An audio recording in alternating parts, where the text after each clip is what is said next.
Jain students, we already discussed in our first lecture nation and nationalism, and now we will discuss about nationalism in India. This is our second lecture, and here we will cover nationalism in India, effects of First World War, Satyagrah, and then Champaran Satyagrah. So this was the first. There we discussed about nation, and I told you कि nationalism and nation there is a little bit difference between nation and nationalism. Nation is a country, state, and feeling towards nation is a nationalism. यानी कि जो nation है, nation हमारा एक राष्ट्र है, राज्य है, और जो नेशनलिज्म है वो राष्ट्र के लिए. Now we will discuss about our first lecture, that is nationalism in India. तो जो नेशनलिज्म इन इंडिया है, मेनली इसका मतलब ये था कि जो राष्ट्रवादी थे, इन्होंने ब्रिटिशर्स के अगेंस्ट में प्रोटेस्ट किया. This was the nationalism in India. In simple terms we can say growth of nationalism means protest against British regime. अब नेशनलिज्म की अगर हम बात करें इंडिया में, तो ये स्टार्ट होता है 1905 में, जब बंगाल का डिवीज़न हुआ. तो वहाँ पे सबसे पहला जो स्टार्टिंग हुई थी, वो हुई थी स्वदेशी मूवमेंट की, और धीरे धीरे वो मूवमेंट इतना वाइड स्प्रेड हो गया कि वहाँ से लोगों ने नेशन की तरफ मूव करने लगे. तो नेशनलिज्म की स्टार्टिंग हो जाती है, भारत में राष्ट्रवाद की शुरुआत हो जाती है. जो टॉपिक हमारी बुक में है वो है फर्स्ट वर्ल्ड वॉर. तो यहाँ पे हम डिस्कस करेंगे कि growth of nationalism means protest against British regime because of colonialism. Many different groups came together and formed bonds which were brought together by the Congress under the leadership of Mahatma Gandhi. क्या बता रहे हैं कि colonialism, क्योंकि colonialism चल रहा था, बहुत सारे ग्रुप एक साथ आ गए. और जब बहुत सारे ग्रुप एक साथ आ गए और उनका एक ही मोटिव था कि we want freedom, we want freedom, so they were brought together by Congress. उनको एक साथ लाने में हेल्प करी है गांधी जी ने और कांग्रेस ने. तो यहाँ पे फर्स्ट वर्ल्ड वॉर अब हमें पढ़ना है. फर्स्ट वर्ल्ड वॉर 1914 से 1919 तक चलता है. और फर्स्ट वर्ल्ड वॉर जब ओवर हो गया तो इसके कुछ इम्पैक्ट इंडिया पे पड़े, जैसे कि इंडिया के ऊपर ब्रिटिशर्स का कब्जा था. तो हमारी जो हिंदू फौजी थे वो ब्रिटिश की साइड से लड़ रहे थे. जो इंडियन आर्मी थी उस टाइम पे, ब्रिटिश आर्मी हुआ करती थी, वो उनकी साइड से लड़ रही थी. तो यहाँ पे एक बहुत बुरी कंडीशन हो गई थी. एक तो वो प्लेग का बहुत बड़ा इशू था. देर वॉज अ वो situation best because of economy. There was a worse situation because of polity of India at that time, and the government also introduced new type of taxes. They also increased the rate of taxes. So these were the things. First of all, we will read. After 1919, the war changed the India's economic and political situation. The government introduced income tax and increased custom duties, which made little very hard for common people. In 1918, 1919, crops failed, food became scarce, and an influenza epidemic spread across the country. At this time, a new leader emerged and showed uh, people a new way to fight against British rule. अब 1919 में ये impact बताया जा रहा है कि first world war के बाद इकोनॉमिक सिचुएशन और पॉलिटिकल सिचुएशन इंडिया की बहुत गंदी हो चुकी थी. गवर्नमेंट ने नई तरीके के टैक्स इंट्रोड्यूस कर दिए थे, और जो टैक्स जो ऑलरेडी चल रहे थे उनके रेट बढ़ा दिए थे. साथ ही साथ जो कस्टम ड्यूटीज थी उसको भी इंक्रीज कर दिया था. इसके बाद ये जो खाने की चीज़ें थी वो बहुत ज़्यादा महंगी हो चुकी थी. रीज़न क्या था कि एक तो इन्फ्लुएंजा वायरस था, उसने फसल को उसकी वजह से थोड़ा इम्पैक्ट पड़ा. फिर फसल बर्बाद हो गई, उसकी वजह से इम्पैक्ट पड़ा. तो ये बेटा क्वेश्चन पूछा जाता है, बहुत ज़्यादा इंपॉर्टेंट है. मैं पीवाईक्यू आपको दिखाऊंगा. देखिए पीवाईक्यू में लिखा है कि mention any two economic impacts of the first world war in India. 2025 में क्वेश्चन पूछा गया है. नेक्स्ट क्वेश्चन पूछा गया है इसी से related, explain the implications of first world war on the economic and political situations of India. ये 2019 एंड 2023 में पूछा गया है. Describe the implications of first world war on the economic and political situations of India. Next question पूछा गया है, how had the first world war created economic problems in India. Now I will discuss how to write the answer. So here are some tips you can mention in your answer की answer copy.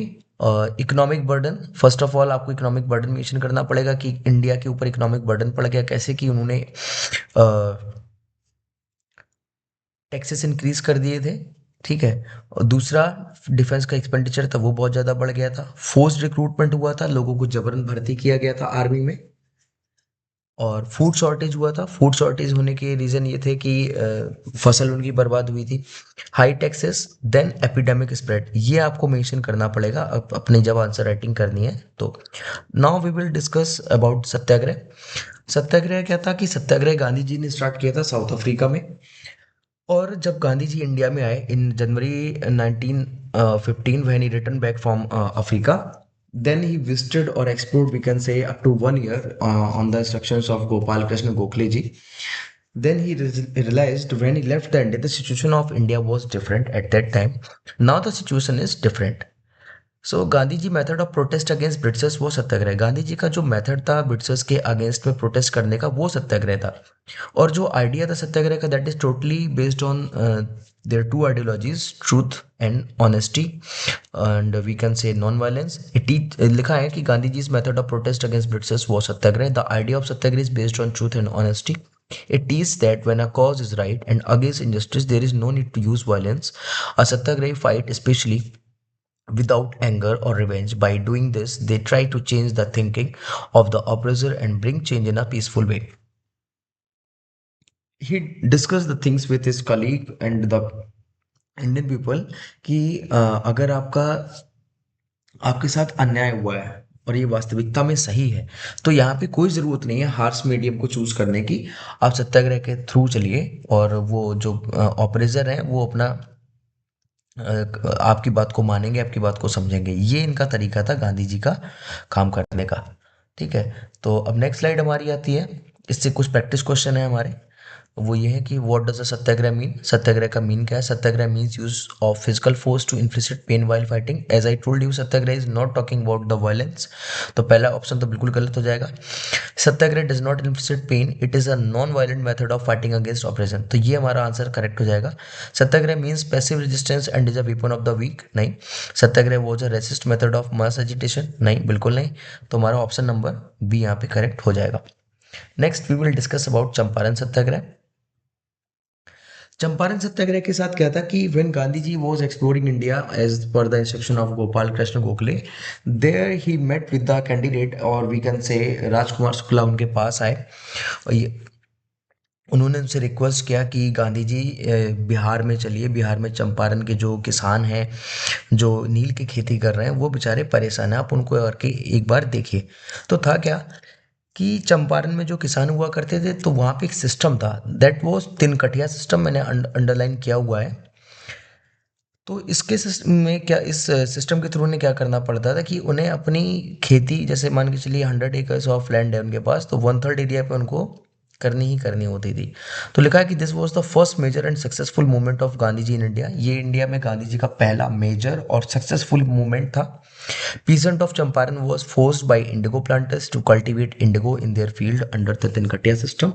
जो peasants थे चंपारण के, उनको force किया जाता था कि आपको कल्टीवेट करना ही करना है इंडिगो को। और अच्छा, इंडिगो कल्टीवेशन में एक चीज और ये थी कि इंडिगो कल्टीवेशन से इम्पैक्ट बहुत बुरे पड़ते थे कि एक तो उनकी सॉइल की फर्टिलिटी धीरे धीरे खत्म होती थी और दूसरी चीज की उनको उतना पैसा भी नहीं मिलता था। जो प्लांटर्स जो खेती करते थे, जो इस किसान, और जो उनको जो टेंडर देता था वो उतने अमाउंट भी नहीं पे करता था।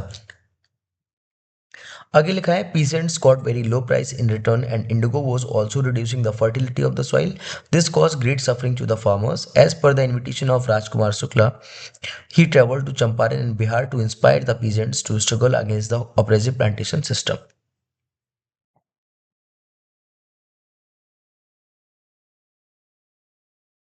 नेक्स्ट मैपिंग क्वेश्चन देख लेंगे थोड़ा सा। यहाँ पे देखिए क्या है, इन्होंने मेंशन किया हुआ है कि चंपारण यहाँ पे बिहार में है। तो आप अगर मैप में अगर कहीं क्वेश्चन पूछा जाता है कि चंपारण कहाँ है या चंपारण सत्याग्रह कहाँ हुआ, तो ये यूपी के बगल से भैया कहीं पे भी मार्क कर लेना, नंबर आपका नहीं कटेगा। लिखा है why did Gandhi ji say सत्याग्रह is pure soul force, explain giving two arguments. यहाँ पे आपको एक्सप्लेन करना है कि गांधी जी सत्याग्रह को प्योर सोल फोर्स मानते थे, उसके रीजंस क्या थे। तो रीजन सबसे पहला तो यही था कि वो फिजिकल फोर्स को बिल्कुल अवॉइड करते थे और ये बेस था हमारा ट्रूथ और नॉन वायलेंस पे। ठीक है, तो आज की क्लास यहीं खत्म करेंगे और बाकी नेक्स्ट क्लास में डिस्कस करेंगे। Thank you so much.